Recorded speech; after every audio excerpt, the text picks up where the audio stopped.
Ibu Bapak, saudara-saudara, dalam perayaan Ekaristi, dalam homili kita kali ini, mungkin panjang ya.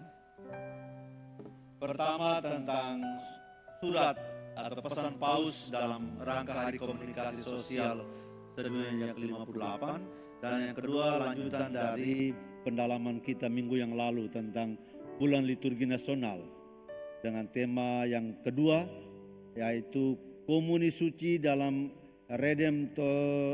Redemptionis Sacramentum. Itu dokumen yang dikeluarkan oleh Paus. Pertama mengenai pesan Paus dalam Hari Komunikasi Sedunia yang ke-58. Singkat saja. Pertama, Paus menegaskan bahwa komunikasi itu dibangun dengan hati. Itu yang paling pokok, yang paling pertama. Kalau kita berkomunikasi itu hanya dengan pikiran, kita bisa terjebak ke dalam hal-hal yang remeh-temeh, yang sepele. Kita bisa berdebat, berargumentasi dengan akal yang sehat, dengan macam-macam hal, lalu ada yang salah, ada yang menang, ada yang tersakiti dan seterusnya. Tetapi kalau kita mulai dengan hati, maka yang ada adalah senyum sapa dengan baik, ya, sukacita dalam menyampaikan pikiran dan pendapat, ya.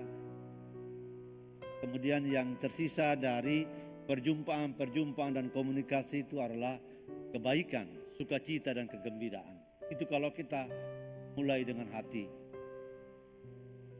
Dalam rangka komunikasi yang baik itu perlu ada kebijaksanaan, ya, kebijaksanaan dari hati yang kemudian membawa setiap orang pada filter atau memilah-milah apa yang baik, apa yang benar dan yang perlu dihindari dalam komunikasi, yang perlu disampaikan dalam komunikasi.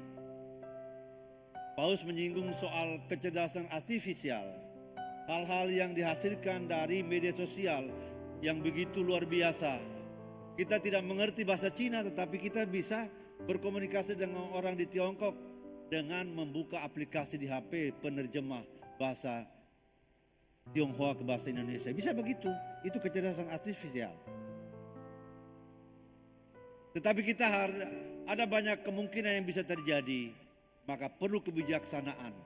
Hal yang begitu bisa membantu orang untuk hidup dengan lebih baik, lebih mudah berkomunikasi dengan orang, tetapi pada waktu yang sama bisa menjebak orang pada kejahatan-kejahatan yang sangat besar. Menipu orang, membohongi orang dan seterusnya. Kasus-kasus di mana banyak orang ditangkap karena kebohongan-kebohongan dalam rangka pinjam-meminjam uang, apa macam-macam hal. Itu karena salah menggunakan kecerdasan artifisial.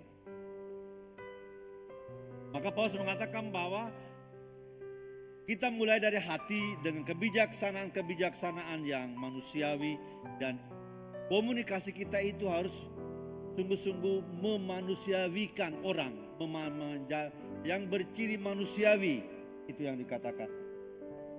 Tidak boleh karena kita membangun komunikasi itu secara sosial dengan media sosial, dengan macam-macam hal yang bagus-bagus dan canggih-canggih, tetapi kemudian hal itu membuat diri kita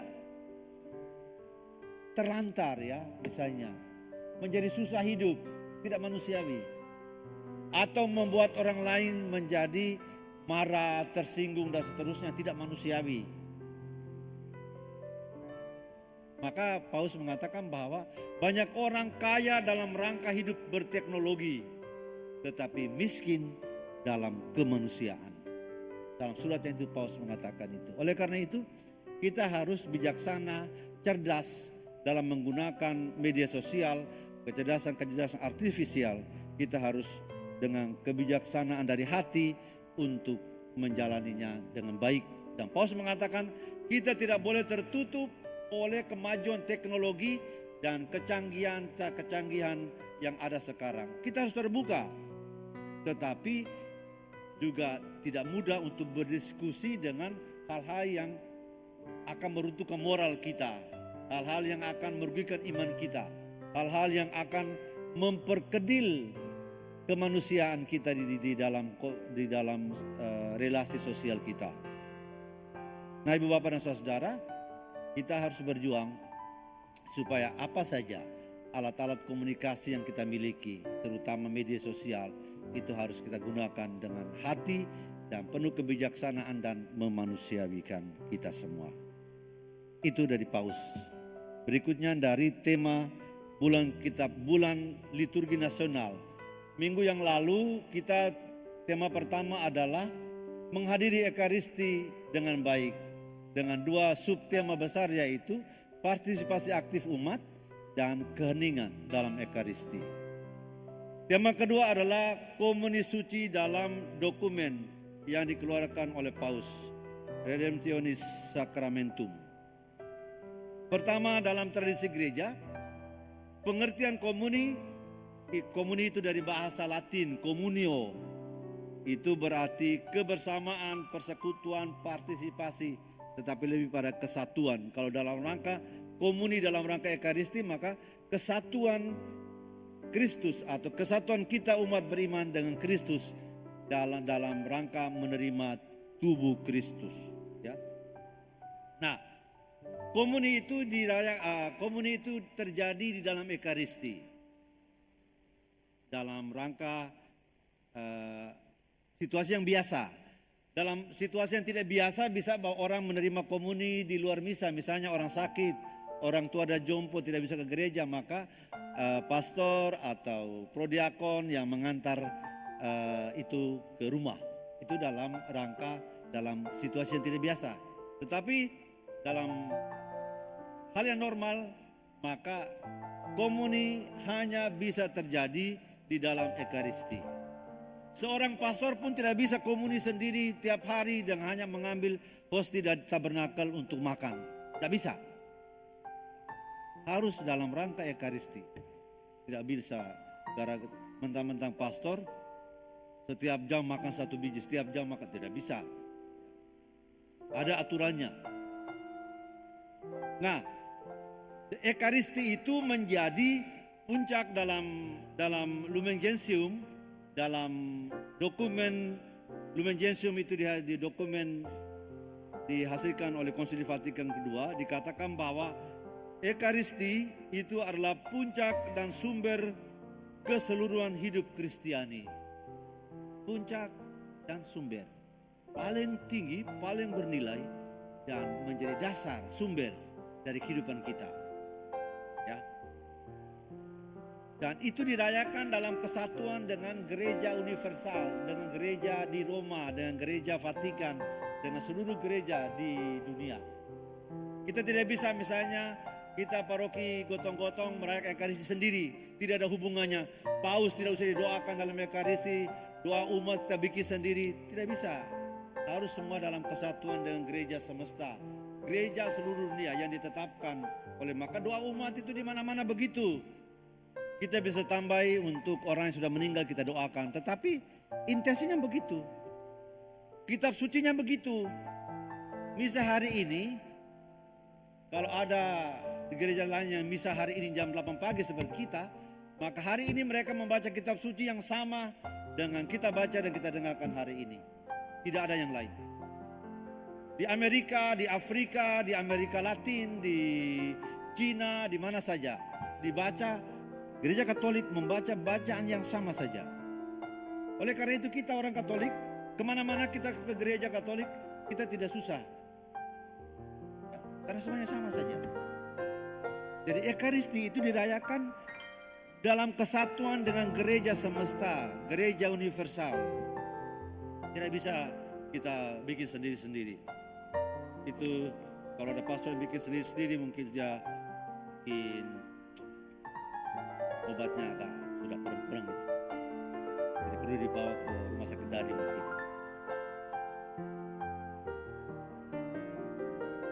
Nah, Ekaristi itu juga disebut sebagai mahkota dari seluruh perayaan liturgi.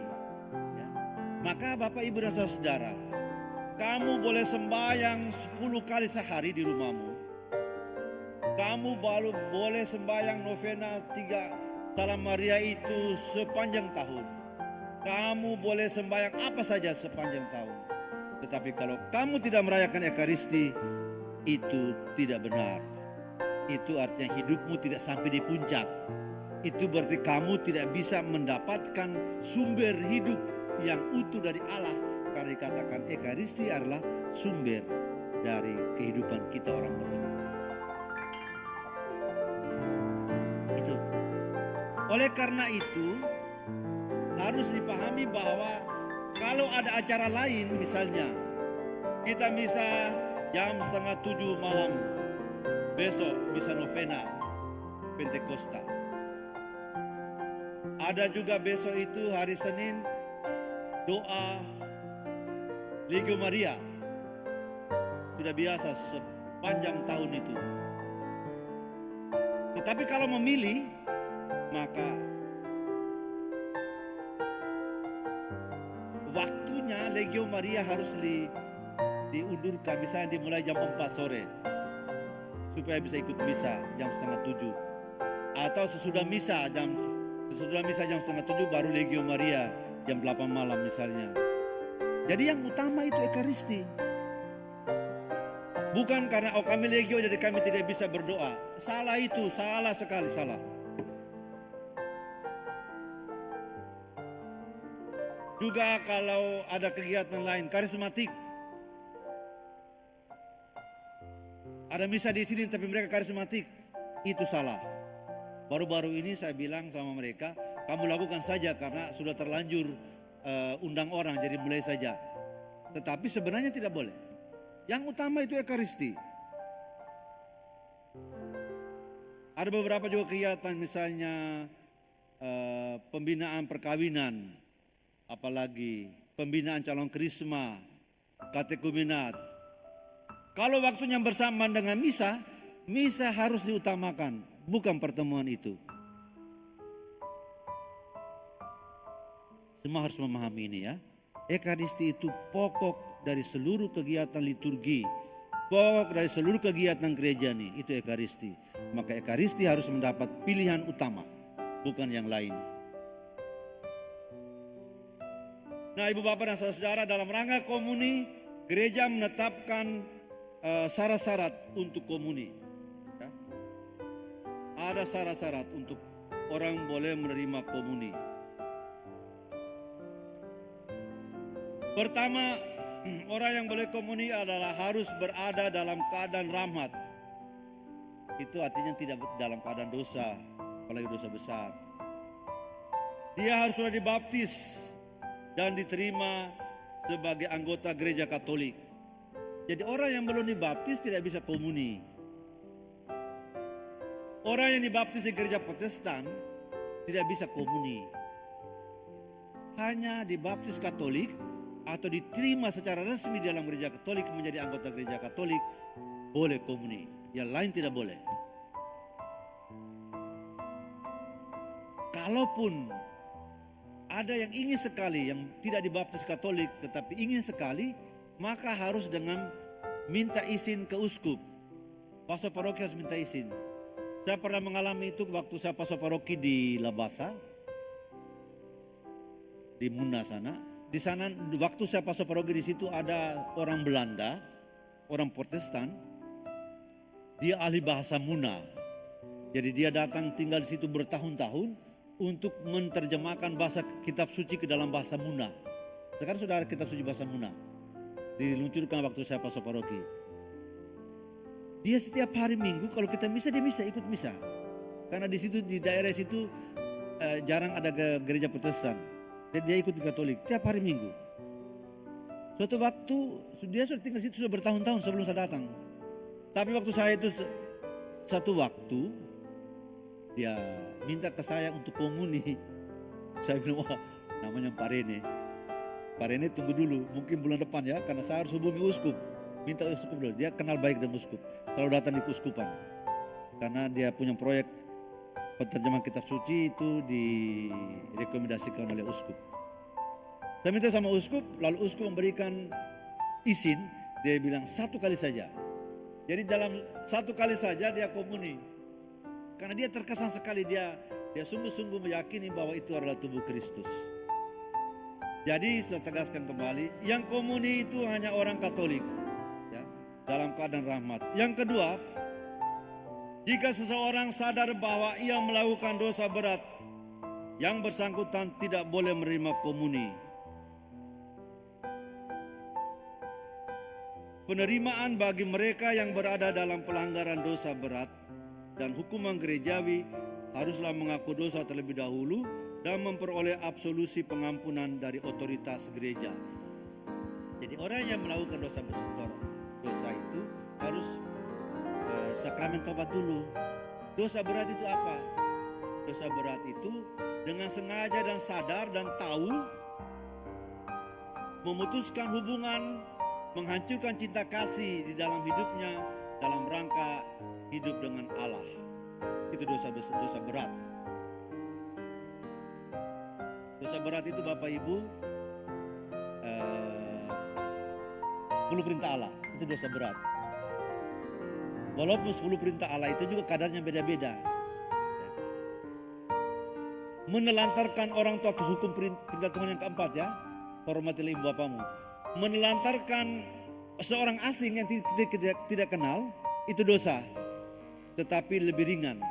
Lebih berat adalah menelantarkan orang tua, ayah dan ibu kita. Itu kadarnya ya. Kadarnya. Membunuh itu dosa berat. Mencuri itu dosa berat. Tetapi membunuh lebih berat dosanya daripada mencuri. Itu ya. Kalau dosa ringan itu adalah perkataan-perkataan yang tidak berguna, yang menyakiti hati orang yang kita lontarkan di dosa ringan. Misalnya kita bentak seorang opa-opa dan oma-oma, kita bentak mereka. Itu dosa, tapi dosa ringan. Ada cinta kasih tetapi tidak hilang. Tetapi kita kasari orang, itu dosa ringan. Jadi orang yang dalam keadaan dosa berat itu harus mengaku dosa dulu. Kalau dia tidak mengaku dan terus menerima komuni, dia semakin lama dosanya semakin besar. Itu sama dengan dosa ringan kan? Dosa ringan juga sama. Kalau kau anggap dosa ringan lalu kau komuni terus, kau tidak pernah mengaku dosa, lama-lama menjadi berat. Karena seperti tetes-tetes air itu kalau berkumpul terus itu menjadi banyak. Itu pasir itu kalau kita pergi ke pantai, kita ambil satu genggam bawa pulang ke rumah, isi taruh di periuk. Lama-lama setiap hari kalau begitu lama-lama bisa menjadi seperti tumpukan besar sekali. Jadi dosa juga begitu, dosa ringan. Kalau tidak pernah mengaku dosa lama-lama menjadi berat. Itu yang kedua. Yang ketiga, bebas dari hukuman gerejawi. Hukuman gerejawi itu misalnya orang yang ekskomunikasi. Karena melakukan kesalahan besar maka diekskomunikasi, dikeluarkan dari gereja. Selama dia dalam status itu tidak boleh komuni. Ya, itu. Hukuman gerejawi disebut. Atau misalnya ada orang yang melakukan kesalahan besar, lalu pastor paroki tidak bisa memberikan absolusi, silakan pergi ke uskup. Lalu uskup kasih absolusi, tapi penitensinya kau tidak boleh menyambut komuni 1 bulan. Itu hukuman gerejawi, maka dia tidak boleh komuni selama 1 bulan. Keempat, siap secara batin dengan mengaku dosa terlebih dahulu. Jadi ini yang ideal. Idealnya setiap orang yang mau menerima komuni itu mengaku dosa. Tapi kan kalau sebelum misa itu semua orang mengaku dosa, kita tidak bisa sampai beberapa hari. Oleh karena itu cukuplah dengan ibadat, dengan doa tobat dalam Ekaristi, walaupun absolusi tidak ada.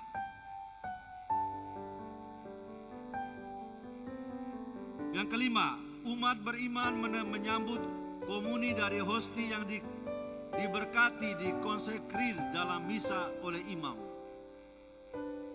Jadi komuni itu roti itu diterima yang sudah diberkati. Beberapa dos itu hosti di belakang. Tetapi itu bukan tubuh Kristus. Boleh kau bawa untuk kasih ikan, makan ikanmu di akuariummu. boleh dikasih makan apa bisa terserah. Kita beli banyak di belakang, berdos. Nah, yang komuni itu adalah yang diberkati di altar, di misa, yang sudah menjadi tubuh Kristus. Jadi tidak bisa, kan hosti itu banyak dijual di Suster Raja Wali, tapi kita punya ini pesan dari Surabaya. Kamu boleh pergi minta di Suster, beli di Suster. Nggak tahu harganya berapa. 1.000 itu mungkin satu toples mungkin besar. Kamu bisa pergi beli dan bawa ke rumahmu, lalu suami istri baku sambut di rumah. Boleh begitu. Tapi itu bukan tubuh Kristus. Karena tidak diberkati oleh imam. Itu bukan tubuh Kristus. Bukan tubuh Kristus. Makanya ada di suatu tempat, pastor kalau memberkati hosti misa, dia selalu sisihkan beberapa yang tidak diberkati. Karena ada anak-anak tertentu itu menangis sepanjang misa kalau tidak bisa dapat itu. Jadi setelah orang tua dikasih tubuh Kristus, anak kecil itu juga diambil hosti yang tidak diberkati itu, dikasih dia supaya dia tenang, supaya bisa jangan terganggu. Jadi itu bukan tubuh Kristus. Yang keenam, umat beriman boleh menyambut komuni kudus lebih dari satu kali pada hari yang sama, namun hanya dalam perayaan Ekaristi yang dihadirinya. Kecuali kalau yang sakit, atau yang ini. Tadi saya sebut ya. Jadi kita itu komuni, satu hari itu bisa berapa kali? Bisa Anda misa sekarang di sini, lalu sore datang lagi misa, boleh. Komuni lagi boleh. Atau sesudah misa ini ada misa perkawinan sebentar misalnya. Kau ikut misa perkawinan, ada komuni, kau komuni, boleh komuni. Asal mengikuti misa secara utuh dari awal sampai selesai. Tidak bisa orang misa, saya sudah misa tadi pagi jam 8, jadi saya di sini saya dulu ngobrol-ngobrol dengan satpam di bawah. Pas komuni dan datang komuni. Oh itu salah, tidak boleh. Ya, tidak boleh. Harus ikut misa dari awal sampai dengan selesai. Baru boleh komuni, boleh lebih dalam satu hari, boleh 2-3 kali. Tapi dalam misa yang utuh, bukan misa sepotong-sepotong. Bagi anak-anak harus ada batas usia untuk menentukan mereka boleh atau tidak komuni. Itu menyangkut penggunaan akal, ya, pemahaman, ya. Jadi anak-anak harus sudah sungguh-sungguh tahu bahwa yang saya terima ini tubuh Kristus, bukan roti yang dijual di toko, di kios-kios. Ya, ini soal akal pikiran, soal pemahaman. Dia harus sungguh yakin bahwa ini adalah tubuh Kristus, Tuhan Yesus yang saya terima, bukan makanan biasa. Oleh karena itu, walaupun orang sudah umur 30 tahun, tetapi kalau beleng-beleng, tak bisa. Kalau beleng-beleng, tahu? Tidak normal pikiran. Itu harus sungguh-sungguh dipertimbangkan dengan matang untuk diizinkan untuk terima komuni. Karena harus dengan pikiran yang sehat, akal yang sehat. Itu. Ini peraturannya.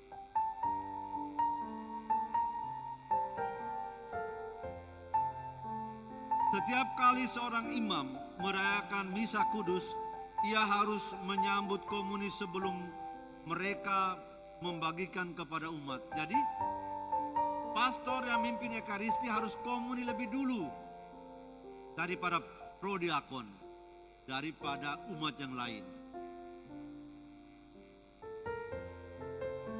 Tidak boleh, dan itu juga bisa terjadi ya. Imam membagikan komuni kepada umat baru dia terakhir. Itu salah. Ya, menurut pedoman yang dikeluarkan oleh Paus. Makanya imam kalau belum komuni secara ini, ya boleh sepotong saja mencicipi, lalu kemudian membagikan kepada prodiakon atau kepada umat. Masih banyak ini Bapak Ibu ya. Aduh, bagaimana ini, sudah lama sekali ini.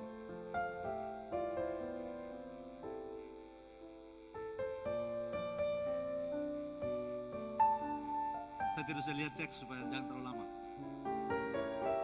Yang boleh membagikan komuni itu adalah uskup dan imam. Uskup dan imam itu yang secara resmi, secara legal boleh membagi komuni. Lalu uskup boleh memberikan wewenang itu kepada para suster, para frater. Di keuskupan ini uskup sudah menentukan bahwa semua suster dan frater yang tidak ditabiskan itu setelah mengucapkan kaul pertama, mereka itu boleh membagi komuni di mana saja di Keuskupan Agung Makassar. Jadi semua suster, semua frater yang sudah kaul pertama. Atas pertimbangan dan kebutuhan di paroki-paroki, maka uskup boleh mengangkat orang-orang umat awam untuk ikut membagi komuni seperti bapak-bapak dan ibu-ibu prodiakon. Nama resminya bukan prodiakon. Di hukum gereja itu tidak ada nama prodiakon. Prodiakon itu istilah tidak tahu dari mana. Mungkin karena ada diakon maka ada prodiakon. Kayak pasca dan prapaskah begitu. Nama resminya adalah pembantu pembagi komuni atau pelayan tak lazim komuni. Itu namanya. Jadi uskup mengangkat mereka berdasarkan usulan dari Depas, dari Pastor Paroki. Uskup memberikan tugas kepada mereka untuk membantu membagi komuni dalam waktu yang terbatas. Biasanya uskup memberi waktu 3 tahun. Hanya mereka beberapa saya belum cek SK-nya apakah sudah lewat atau belum. Yang baru dilantik tahun lalu pasti belum, tapi kan yang lama-lama itu sepertinya sudah hampir atau sudah lewat. Jadi ada jangka waktunya, ya. Tidak ada orang yang menjadi prodiakon seumur hidup, tidak ada. Kalau 3 tahun lewat dan tidak diangkat lagi ya sudah. Kau duduk di sana sebagai umat biasa, orang lain yang bagi komuni. Ya. Begitu ya, begitu. Masih banyak tapi cukup ya, karena nanti ada yang kelaparan di sini nanti.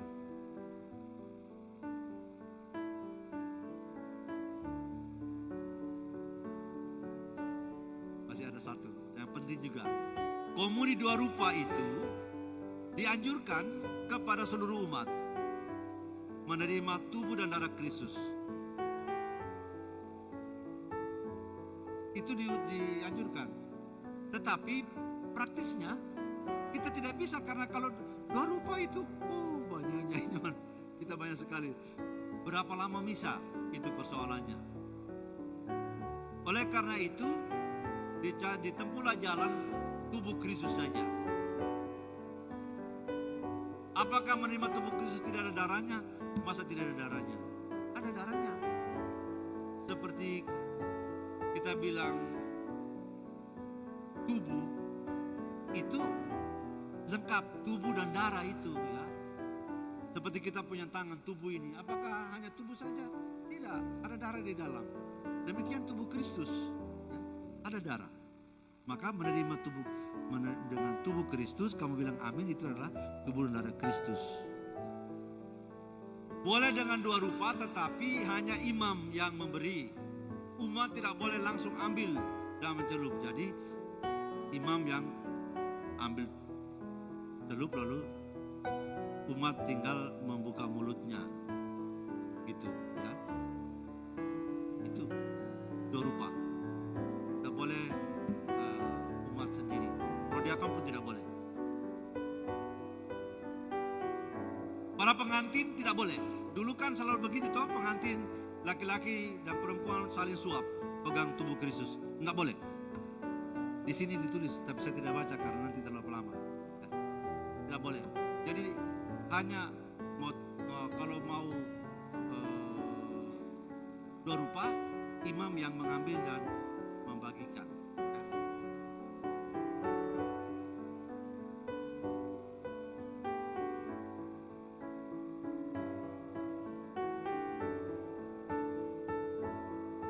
Baik ibu bapak dan saudara, cukup dulu ya. Nanti kita bisa cerita di lain waktu